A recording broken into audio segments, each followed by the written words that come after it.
800 g di zucchine pulite che andremo a affettare così, non devono essere né spessissime né sottilissime, ok?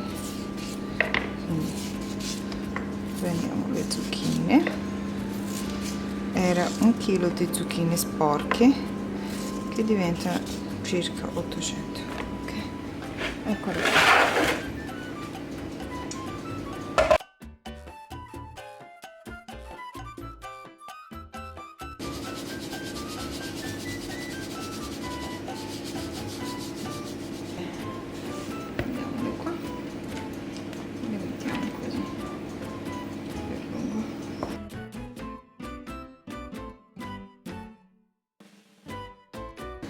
Lento e andremo a metterlo così.